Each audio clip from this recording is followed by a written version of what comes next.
Baha'u'llah's longest tablet to any single sovereign was addressed to the ruler of his native land, Nasiruddin Shah of Persia.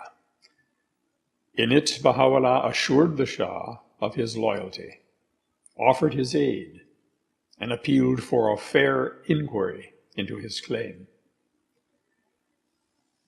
The Shah responded to this eminently reasonable request by torturing to death the courier who had delivered it. By his order, this young man, a 17-year-old Baha'i named Badi, was tortured mercilessly in an effort to extract information and a denial of faith. Unable to crush his spirit, his frustrated persecutors finally killed him. Such atrocities were the norm rather than the exception under the rule of a king whose hands already were stained with the blood of the Bab and 20,000 Babi martyrs. Denouncing Nasiruddin Shah as the prince of oppressors, Baha'u'llah wrote that the Persian monarch soon would be made an object lesson for the world. Nasiruddin survived until 1896, outliving Baha'u'llah by 4 years. His reign lasted nearly half a century. To celebrate the 50th anniversary of that reign, Persia prepared the most elaborate festival in its history for all the world to witness. Watching the exuberant preparations for his jubilee, Nasiruddin didn't give a moment's thought to the object lesson forecast for him by Baha'u'llah. At this late date in his career, with everything going his way, he appeared invincible and triumphant. On May 1st, 1896, the very eve of his grand celebration, he visited the shrine of a former Shah. There, his life unceremoniously and unexpectedly ended. He died by an assassin's bullet. In a ghoulish charade, his ministers drove his body back to the capital, propped up in the royal carriage, to suppress as long as possible the news of his untimely and ignominious demise. Not surprisingly, Baha'is were initially blamed for the crime. A number were executed in retaliation, including the famous Baha'i poet Varka and his 12-year-old son, Ruhullah, both of whom were outstanding teachers of the faith.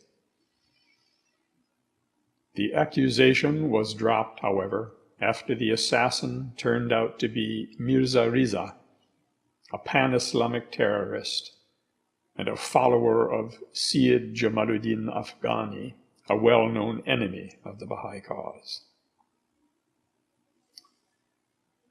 If Baha'u'llah had wished to overthrow the Shah, he had had an obvious opening some years before by courtesy of Prince Zilus Sultan, the Shah's eldest son, who couldn't legally accede to the throne because his mother was a commoner. Zilus Sultan had sent an emissary to Baha'u'llah, offering protection for Persia's Baha'is in return for their help in murdering his 2 brothers and seizing the throne from his father. Baha'u'llah emphatically rejected the plea, making it clear that the Baha'i faith was strictly non-political and could not be toyed with.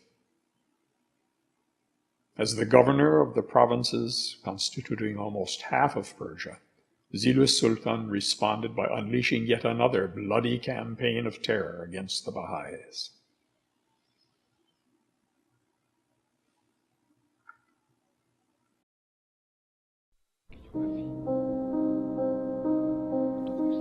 Many trials and tribulations, as well as a continuous outpouring of revelation, had characterized the 9-year period of Baha'u'llah's confinement in the Most Great Prison, which began on August 31st, 1868. It was during this period that the devout Mirza Midi, the purest branch, the younger brother of Abdul Baha, died from injuries sustained in an accidental fall through an open skylight while pacing the rooftop at night, wrapped in prayer and meditation. Members of the Holy Family and some of the companions gathered around him, so distressed and grief-stricken that Abdul Baha, with tearful eyes, entered the presence of Baha'u'llah, prostrated himself at his feet, and begged for healing.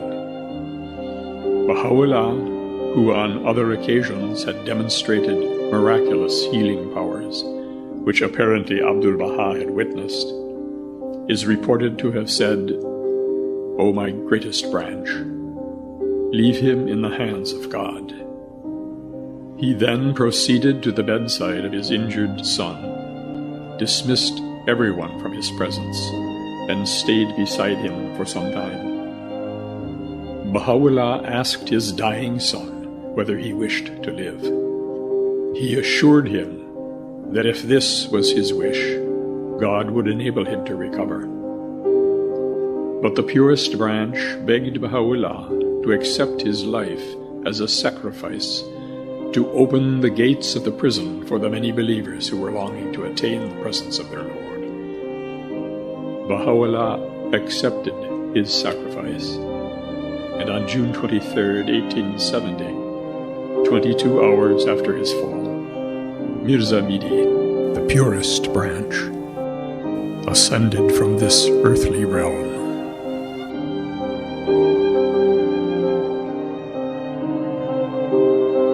After his tragic death, the saintly mother of the purest branch mourned the passing of her beloved son and wept almost incessantly. When Baha'u'llah assured her that God had accepted her son as a ransom, that the believers might attain the presence of their beloved, and that mankind as a whole might be quickened, she was consoled, and her weeping ceased. Soon after the death of the purest branch, many restrictions in the barracks were relaxed, and several believers who were longing to attain the presence of Baha'u'llah were able to do so. And on November 4th, 1870, only 4 months after the tragic event, Baha'u'llah and his companions were released from the prison barracks altogether. Coincidental as it may seem, it was at that time that Turkish troops were mobilized and needed to occupy the barracks where Baha'u'llah and his family had been held for more than 2 years. They had to be accommodated in various places outside the fortress walls. They were moved into houses and other facilities in Akka, and soon many pilgrims from Persia were able to attain Baha'u'llah's presence, thus fulfilling Mirza Midi's dying wish.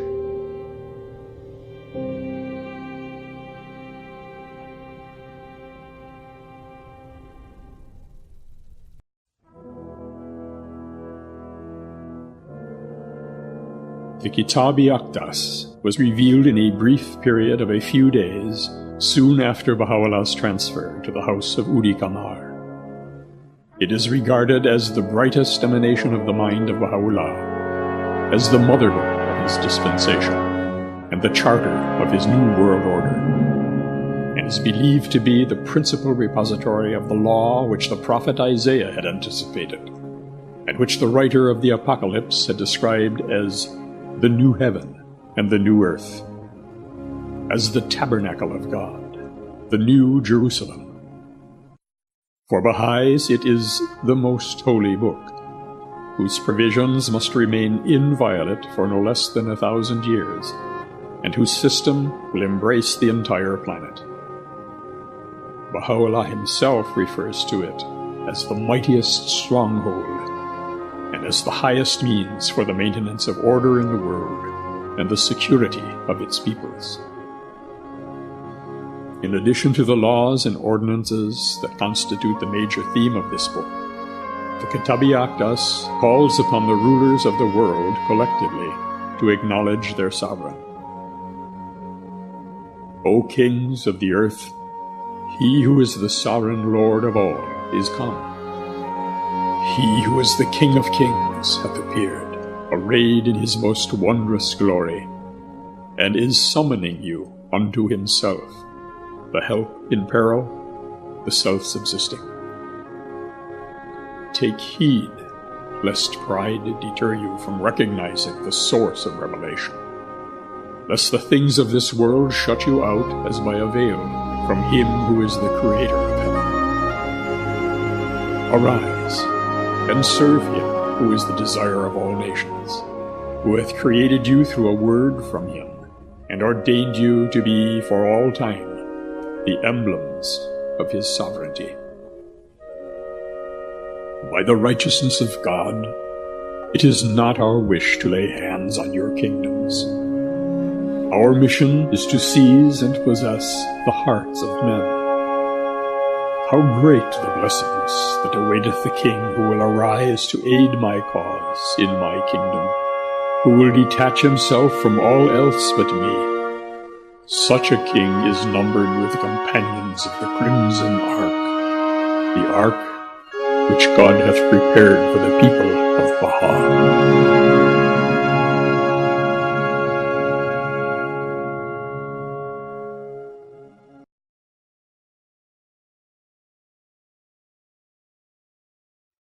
Baha'u'llah addresses Franz Joseph I, ruler of the multi-ethnic Austro-Hungarian Empire, admonishing him for failure to inquire about him in the most great prison, and for his heedlessness. O Emperor of Austria, he who is the day-spring of God's light dwelt in the prison of Akka at the time when thou didst set forth to visit the Aqsa Mosque. Thou passed him by, and inquired not about him, by whom every house is exalted, and every lofty gate unlocked. We verily made it a place whereunto the world should turn, that they might remember me. And yet thou hast rejected him who is the object of this remembrance, when he appeared in the kingdom of God, thy Lord, and the Lord of the worlds. We have been with thee at all times, and found thee clinging unto the branch, and heedless of the root. Thy Lord verily is a witness unto what I say. We grieved to see thee circle round our name, whilst unaware of us, though we were before thy face. Open thine eyes, that thou mayest behold this glorious vision, and recognize him whom thou invokest in the daytime and in the night season, and gaze on the light that shineth above this luminous horizon. Emperor Franz Joseph I visited Jerusalem on his way to the opening of the Suez Canal in 1869 as a gesture to the Ottoman Empire and the rising importance of Jerusalem and Palestine in international affairs. At that time, Baha'u'llah was being held by the Ottomans as a political prisoner in Akka, just a short distance to the north. Franz Joseph did not seek out Baha'u'llah, nor inquire concerning him, despite Baha'u'llah's reputation as a reformer and saint, communicated by European writers and diplomats of the period. The reference to Akka in this message is significant, but could only be fully understood with the passage of time. We verily made it a place whereunto the world should turn, that they might remember me. And yet thou hast rejected him who is the object of this remembrance. This allegorical statement makes reference to the fact that today all Baha'is turn to Bahji, just outside the city walls of Akka, where the holy remains of Baha'u'llah are enshrined. It is the Qibla of the Baha'i world, to which all turn in prayer. This is an amazing statement indeed to have been made by someone still suffering under an edict of lifelong incarceration, issued by the Ottoman Sultan Abdulaziz. Likewise the reference, "We have been with thee at all times, and found thee clinging unto the branch, and heedless of the root." This is an illuminating paraphrase of a central theme of Baha'u'llah's message of the essential unity of God's messengers. Franz Joseph was a devout Catholic who clung to the branch, the Christ, while heedless of the root, the ultimate source of all the manifestations of God. We grieve to see thee circle round our name, whilst unaware of us, though we were before thy face.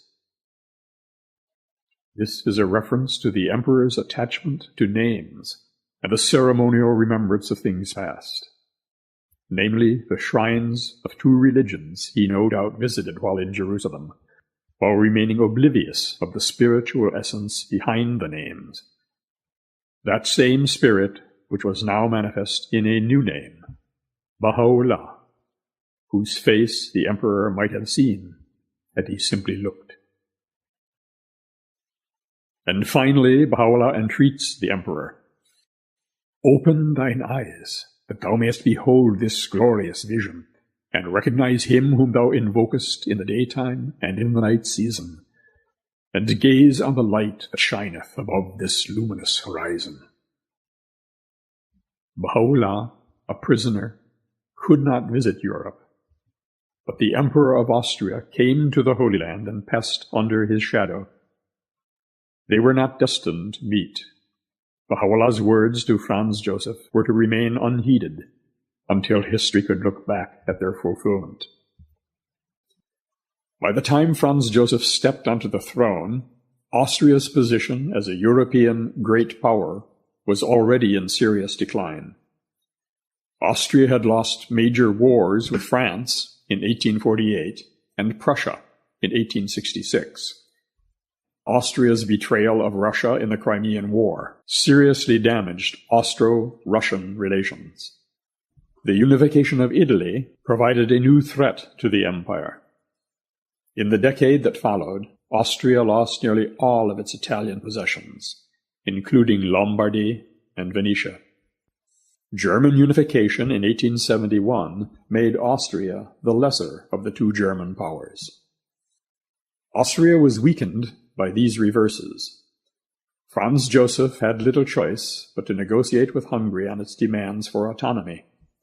Austria and Hungary agreed to create a dual monarchy in which the two countries would be equal partners. Under the Empire of Austria-Hungary, as it was known after 1867, Hungary had complete independence in internal affairs, but the two countries acted jointly in foreign affairs. Franz Joseph planned to grant some form of self-government to the Austrian Slavs, but the German and Magyar elites, who actually controlled the empire, opposed any sharing of power. The resulting dissatisfaction among the Austrian Czechs and Serbs further weakened the Habsburg realms and caused increased friction with Russia, which championed the cause of Europe's Slavic peoples. Franz Joseph's later years were marked by a series of personal tragedies. His only son and heir to the throne, Archduke Rudolf, committed suicide. Franz Joseph's second younger brother, Karl Ludwig, had died in 1896 from illness due to bad water he drank while on a pilgrimage in the Holy Land.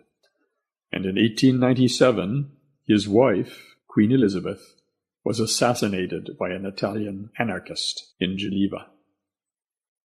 Succession to the Austrian throne was not simple. Following the suicide of Franz Joseph's only son, Rudolf, the next in succession would have been Franz Joseph's younger brother, Maximilian. Maximilian, however, had been executed by a firing squad in Mexico in 1867, after a 3-year reign as Emperor of Mexico. Karl Ludwig's oldest son, Franz Ferdinand, replaced Rudolf as heir to the throne. Franz Ferdinand was assassinated by a Serbian nationalist in Sarajevo in June 1914. The assassination precipitated a crisis which led to the outbreak of World War I. Franz Joseph died on November 21, 1916. He did not live to see Austria's defeat in the war. His grandnephew, Karl I, assumed the throne for 2 years, but was forced into exile in 1919. He died in penury in Madeira, Portugal, in 1922. The Habsburg dynasty had come to an end.